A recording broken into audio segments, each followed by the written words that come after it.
आप स्टूडेंट है, जॉब करते हैं या फिर आपको कोई और काम की वजह से ट्रेडिंग करने के लिए टाइम नहीं मिल पाता है। हो सकता है आप स्टॉक रिसर्च नहीं करना चाहते हो या फिर दिन भर कंप्यूटर के सामने बैठना नहीं चाहते। तो आपके लिए बेस्ट है एक खास तरीके का ट्रेडिंग जिसे हम स्विंग ट्रेडिंग कहते हैं। जैसे इंट्राडे में हम शेयर को सिर्फ एक दिन के लिए खरीदते या फिर बेचते हैं, लेकिन जब आप स्विंग ट्रेडिंग करते हैं तब एक दिन से ज्यादा कुछ हफ्तों तक या फिर कुछ महीनों तक किसी स्टॉक को होल्ड करके रखते हैं, जिस कारण यहां इंट्राडे ट्रेडिंग के कंपैरिजन में रिस्क कम होता है और प्रॉफिट बनाने की संभावना ज्यादा होती है। अब तो लगभग सभी ब्रोकर स्विंग ट्रेडिंग के लिए मार्जिन फैसिलिटी अवेलेबल कर दिया है, जिसे एमटीएफ के नाम से जानते हैं। एमटीएफ में ब्रोकर आपको एक्स्ट्रा फंड प्रोवाइड करता है। फॉर एग्जाम्पल, अगर आपके पास 25 रुपए है जिससे आप एबीसी कंपनी का शेयर खरीदना चाहते हैं और उस कंपनी का शेयर प्राइस अभी 100 रुपए है, जब आप एमटीएफ फैसिलिटी यूज करेंगे तो आप 100 रुपए की शेयर्स को 25 रुपए में खरीद सकते हैं। उस शेयर को खरीदने में सिर्फ आपका 25 रुपए इस्तेमाल होगा और ब्रोकर आपको 75 रुपए देगा, जिस कारण आप कम पैसे में भी अच्छा रिटर्न बना सकते हैं। दिन के अगर आप 10 से 15 मिनट देकर अच्छे स्टॉक को सेलेक्ट कर पाते हैं तो मंथली आप अच्छे रिटर्न बना सकते हैं। यह मार्जिन स्टॉक टू स्टॉक बदलते रहता है। किसी स्टॉक में आपको 75% मार्जिन मिल जाता है, किसी में 60%, किसी में 80%। इस वीडियो में हम डिटेल में डिस्कस करेंगे कि स्विंग ट्रेडिंग कैसे करते हैं, स्विंग ट्रेडिंग में स्टॉक को कैसे सेलेक्ट करते हैं, और अंत में मैं एक ऐसी स्विंग ट्रेडिंग स्ट्रेटजी शेयर करूंगा जिसने मुझे अब तक सबसे ज्यादा प्रॉफिट दिया है। इसीलिए वीडियो को ध्यान से देखना। चलिए वीडियो को शुरू करते हैं। स्विंग का मतलब होता है झूला और ट्रेडिंग का मतलब होता है एसेट्स को बाय और सेल करना। किसी भी स्टॉक की प्राइस कभी भी सीधे ऊपर या नीचे नहीं जाती है। मार्केट का एक स्ट्रक्चर होता है जिसे प्राइस हमेशा फॉलो करती है। मार्केट के 3 स्टेज होते हैं, पहला अपवर्ड ट्रेंड, दूसरा साइडवेज और तीसरा डाउन ट्रेंड। अपवर्ड ट्रेंड में प्राइस नीचे से ऊपर की तरफ जाती है, लेकिन प्राइस कभी भी एक बार में ऊपर नहीं जाती। पहले प्राइस रैली करती है, उसके बाद पुल बैक लेती है, फिर रैली करती है और फिर पुल बैक लेती है। यह अपवर्ड ट्रेंड का स्ट्रक्चर होता है। जब प्राइस पुल बैक करती है तो स्विंग ट्रेडर्स के लिए यह एक अपॉर्चुनिटी होती है कि प्राइस की अगली रैली को ट्रेड में कैप्चर कर सकें और प्रॉफिट बना सकें। जब मार्केट साइडवेज रहता है, प्राइस एक रेंज में ऊपर नीचे होती रहती है। रेंज के ऊपरी लेवल को रेजिस्टेंस लेवल कहते हैं और रेंज के निचले लेवल को सपोर्ट लेवल कहते हैं। जब प्राइस रेजिस्टेंस लेवल से टकराकर नीचे आती है और सपोर्ट एरिया के पास आकर कोई स्ट्रांग बुलिश कैंडल बनती है, तब स्विंग ट्रेडर्स के लिए यह एक अपॉर्चुनिटी होती है कि अगली रैली में जब प्राइस सपोर्ट लेवल से रेजिस्टेंस लेवल तक जाए तो उसे कैप्चर करके प्रॉफिट बना सकें। साइडवेज मार्केट के दौरान ट्रेड में एंट्री करने के लिए सपोर्ट लेवल पर जब कोई बुलिश कैंडल बनती है तब ट्रेड में एंट्री लेते हैं, जिसमें हमारा स्टॉप लॉस सपोर्ट लेवल के नीचे होता है और टारगेट रेजिस्टेंस लेवल। इसी तरह डाउन ट्रेंड होता है जहां प्राइस नीचे जाती है, लेकिन प्राइस कभी सीधे नीचे नहीं जाती। पहले प्राइस नीचे रैली करती है, फिर पुल बैक लेती है, फिर रैली करती है और फिर पुल बैक लेती है। इस तरह से जब प्राइस डाउन ट्रेंड में होती है तो पुल बैक के बाद अगली रैली आने से पहले हम ट्रेड में एंट्री करते हैं और इस पूरी रैली को ट्रेड में कैप्चर करके प्रॉफिट बनाते हैं। स्विंग ट्रेडर्स को बेनिफिट मिल जाता है कि उस स्टॉक की फंडामेंटल देखने की ज्यादा जरूरत नहीं होती। अगर आती है तो ठीक बात है, लेकिन अगर नहीं भी आती है फंडामेंटल एनालिसिस, तो भी आप स्विंग ट्रेडिंग कर सकते हैं। फंडामेंटल्स बेसिकली इन्वेस्टर्स के लिए इंपॉर्टेंट होते हैं जो किसी स्टॉक को 1.5 साल, 2 साल यानी 1 साल से ज्यादा होल्ड करते हैं। स्विंग ट्रेडर्स के लिए इंपॉर्टेंट है टेक्निकल एनालिसिस, जिसके बेसिस पर आप ट्रेड में एंट्री करेंगे। इसलिए टेक्निकल एनालिसिस आपको अच्छी तरह से पता होनी चाहिए। दूसरा बेनिफिट, जब आप स्विंग ट्रेडिंग करते हैं तब आपके पास कोई लिमिटेशन नहीं होता कि किसी शेयर को कितने दिन तक होल्ड करेंगे, क्योंकि जब आपका ब्रोकर आपको एमटीएफ फैसिलिटी प्रोवाइड करता है तो उसके एग्रीमेंट में साफ साफ लिखा होता है कि जो पैसा आपको ब्रोकर प्रोवाइड कर रहा है उस पर ब्रोकर एक फिक्स्ड इंटरेस्ट रेट चार्ज करता है। जनरली यह इंटरेस्ट रेट 10% से 12% प्रतिवर्ष होती है और वह स्टॉक को आप लाइफ टाइम तक होल्ड करने की परमिशन देता है। लेकिन आप स्विंग ट्रेडर हैं तो आप 5 से 10 दिन या फिर महीने तक स्टॉक को अपने पोर्टफोलियो में रखते हैं और जब आपको डिसेंट प्रॉफिट मिल जाता है तब स्टॉक को बेच देते हैं। स्विंग ट्रेडर्स के लिए सबसे इंपॉर्टेंट होता है सही स्टॉक को सेलेक्ट करना जो उसे प्रॉफिट बनाकर दे सके। इसलिए अगर आप अब तक ध्यान नहीं दे रहे थे तो कोई बात नहीं, अब ध्यान से देखिए। अगर आपने स्विंग ट्रेडिंग में अच्छे स्टॉक को सेलेक्ट करना सीख लिया तो आप यहां से रेगुलर इनकम बना सकते हैं। अब जानेंगे कि जिस स्टॉक में हम ट्रेड करने वाले हैं उस स्टॉक में क्या क्या गुण होने चाहिए। स्टॉक को सेलेक्ट करते समय आपको कुछ गाइडलाइंस को फॉलो करना होगा। यह बहुत इंपॉर्टेंट है, लेकिन ज्यादातर ट्रेडर्स इसे इग्नोर करते हैं। अगर आप इस गाइडलाइन को फॉलो नहीं करेंगे तो आपको टेक्निकल एनालिसिस की जानकारी होते हुए भी ट्रेड में लॉस हो जाएगा। स्टॉक सिलेक्शन के समय हमें इस बात को एश्योर करना है कि उस स्टॉक में वोलेटिलिटी हाई हो। वोलेटिलिटी का मतलब है कि प्राइस एक जगह स्थिर नहीं होनी चाहिए। प्राइस में उतार चढ़ाव होगा तभी आप स्विंग को कैप्चर कर पाएंगे और प्रॉफिट बना पाएंगे। इसीलिए स्टॉक को सेलेक्ट करते समय उसकी वोलेटिलिटी हाई होनी चाहिए। दूसरी गाइडलाइन जिसे आपको फॉलो करना ही है वह है लिक्विडिटी। जिस स्टॉक को आप सेलेक्ट कर रहे हैं उसमें लिक्विडिटी होनी चाहिए। लिक्विडिटी का मतलब है वॉल्यूम, जहां ज्यादा क्वांटिटी में शेयर्स की खरीद और बिक्री हो रही हो। मार्केट में जितनी क्वांटिटी के बाय ऑन ऑर्डर एग्जीक्यूट होते हैं उतनी ही क्वांटिटी के सेल ऑन ऑर्डर भी एग्जीक्यूट होते हैं। इसीलिए ऐसे स्टॉक को चुनना चाहिए जहां लिक्विडिटी ज्यादा हो। इन दोनों गाइडलाइंस को फॉलो करके स्टॉक को सेलेक्ट करना आपके लिए मुश्किल हो सकता है। अगर आप इतना रिसर्च नहीं करना चाहते तो आपके लिए सलाह है कि आप लार्ज कैप और मिड कैप के स्टॉक्स को ही सेलेक्ट करें। स्मॉल कैप के स्टॉक्स को सेलेक्ट करना आपके लिए लॉस का सौदा हो सकता है, क्योंकि छोटे स्टॉक्स को ऑपरेटर द्वारा आसानी से मैनिपुलेट किया जा सकता है, जिससे ऐसे स्टॉक्स में टेक्निकल एनालिसिस अच्छे से काम नहीं करता है। दूसरा, छोटे स्टॉक्स में लिक्विडिटी का इशू हो सकता है, इसलिए भी इन्हें अवॉइड करना चाहिए।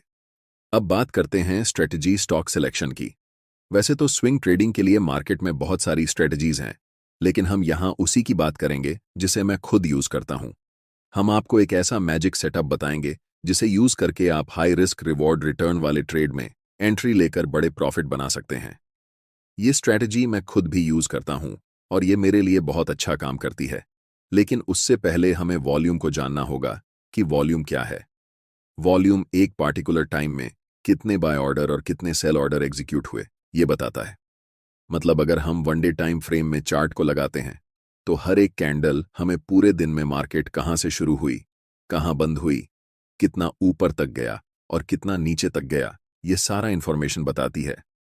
उस कैंडल के नीचे चार्ट के बेस पर हमें वॉल्यूम दिखता है, जो बताता है कि उस दिन कितनी क्वांटिटी में उस स्टॉक के बाय और सेल ऑर्डर एग्जीक्यूट हुए। आपको पता है कि मार्केट में बाय और सेल एग्जीक्यूटेड ऑर्डर्स बराबर होते हैं। फॉर एग्जाम्पल, अगर इस दिन 120 क्वांटिटी में बाय ऑर्डर लगे लेकिन सिर्फ 100 क्वांटिटी में सेल ऑर्डर लगे, तो इस सिचुएशन में 100 क्वांटिटी ही एग्जीक्यूट होंगी, बाकी बचे बायर्स की 20 क्वांटिटी बची रह जाएगी। यहां पर बायर्स की 100 क्वांटिटी और सेलर्स की 100 क्वांटिटी का मतलब है कि इस दिन टोटल वॉल्यूम 100 होगी। जब कभी भी चार्ट्स पर हमें ज्यादा वॉल्यूम दिखे, यानी कि वॉल्यूम बार की हाइट नॉर्मल वॉल्यूम बार से थोड़ी ज्यादा हो, इसका मतलब होता है कि उस स्टॉक में उस पार्टिकुलर टाइम में ज्यादा बाय और सेल ऑर्डर्स एग्जीक्यूट हुए हैं। लेकिन नॉर्मल ट्रेड की तरह हमें सिर्फ हाई वॉल्यूम पर ट्रेड एंट्री नहीं लेनी है। हम बहुत सारे कंफर्मेशन देखेंगे ट्रेड लेने से पहले, जिससे हमारी ट्रेड की एक्यूरेसी 70 से 80% होगी। ट्रेड लेते समय हमें ऐसे स्टॉक को ढूंढना है जहां पर प्राइस स्ट्रांग अपर ट्रेंड में चल रहा हो। यह हम कैसे ढूंढेंगे, यह भी जान लेते हैं। हमें गूगल पर सर्च करना है 52 हफ्ते हाई स्टॉक्स, तो हमें मनी कंट्रोल की वेबसाइट दिखेगी जिसे ओपन करना है। यहां पर आपको सारे स्टॉक्स के नाम दिख जाएंगे जो 52 हफ्ते की हाई पर चल रहे होंगे। इन सभी को आप अपने ट्रेडिंग व्यू या जिस ब्रोकर में ट्रेड करते हैं वहां पर विश लिस्ट में ऐड कर लेना है। चलिए जानते हैं ट्रेड में एंट्री के लिए हम कौन कौन सी चीज चार्ट्स पर देखेंगे।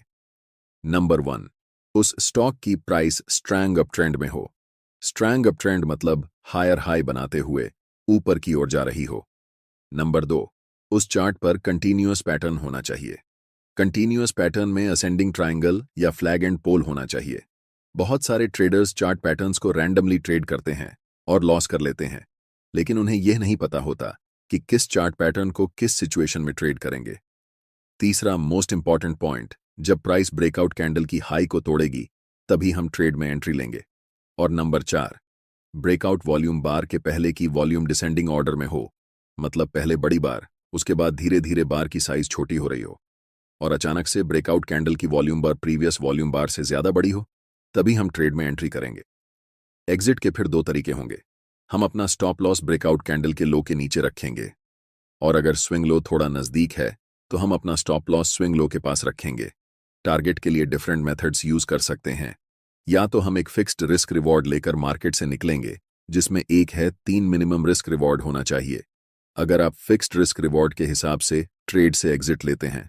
और दूसरा तरीका एग्जिट लेने का ये है कि आप 9 ईएमआई को चार्ट पर लगाएंगे और ट्रेड को तब तक राइड करेंगे जब तक कैंडल 9 ईएमआई के नीचे क्लोज नहीं हो जाती।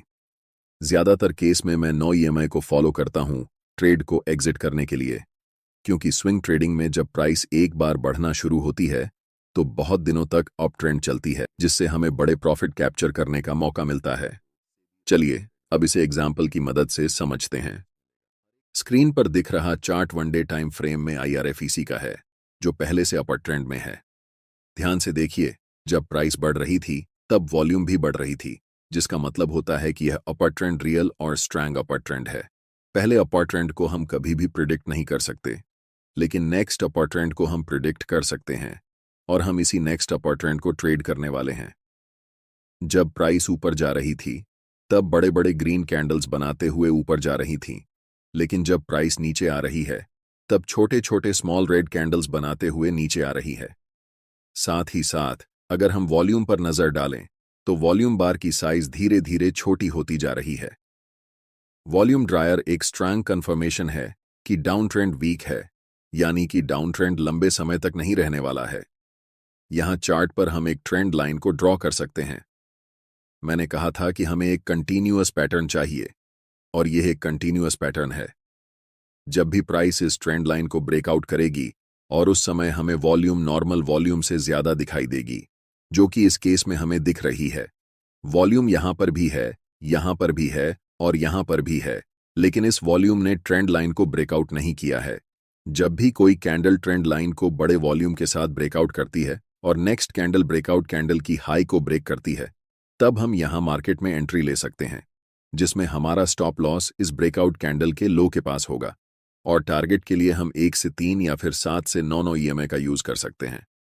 नेक्स्ट टाइम इसी चार्ट पर इस रैली के बाद प्राइस धीरे धीरे नीचे की तरफ आ रही है, कंसोलिडेट होते हुए, और प्राइस के साथ वॉल्यूम भी ड्राई हो रहा है। इसके लिए हम यहां पर भी एक ट्रेंड लाइन ड्रॉ करेंगे। वॉल्यूम ड्राई होने के बाद जब कोई कैंडल ट्रेंड लाइन को स्ट्रॉन्ग वॉल्यूम के साथ ब्रेक करती है, यहां पर इस कैंडल ने ट्रेंड लाइन को ब्रेक किया है। कैंडल की वॉल्यूम प्रीवियस वॉल्यूम बार से सबसे ज्यादा है, इसीलिए हम इस कैंडल को ब्रेकआउट कैंडल मानेंगे। और जब भी प्राइस इस कैंडल की हाई को ब्रेक करेगी, हम यहां पर एंट्री लेंगे, जिसमें हमारा स्टॉप लॉस इस ब्रेकआउट कैंडल के लो के पास होगा, और एग्जिट हम या तो 1 से 3 के रिस्क रिवॉर्ड पर करेंगे, या फिर जब तक प्राइस 9 ईएमआई के नीचे क्लोज नहीं हो जाती तब तक हम ट्रेड को राइड करेंगे। इसी सिचुएशन में अगर आप देखेंगे तो अप ट्रेंड के दौरान प्राइस हाई बनाते हुए जा रही थी, और जब प्राइस ऊपर जा रही थी तब वॉल्यूम भी बढ़ रही थी, जो कंफर्म करता है कि अप ट्रेंड स्ट्रॉन्ग था। इस वीडियो में हमने सीखा कि वॉल्यूम और प्राइस एक्शन का यूज करके हम कैसे बड़े प्रॉफिटेबल ट्रेड सेटअप्स ढूंढ सकते हैं और कैसे उन्हें ट्रेड कर सकते हैं। इस स्ट्रैटेजी को यूज करने के लिए प्रैक्टिस और डिसिप्लिन दोनों की जरूरत होती है, इसलिए आप इस स्ट्रैटेजी को डेमो ट्रेडिंग या पेपर ट्रेडिंग में पहले यूज करें, और जब आपको इसमें कंफर्टेबल लगे तभी इसे रियल ट्रेडिंग में अप्लाई करें।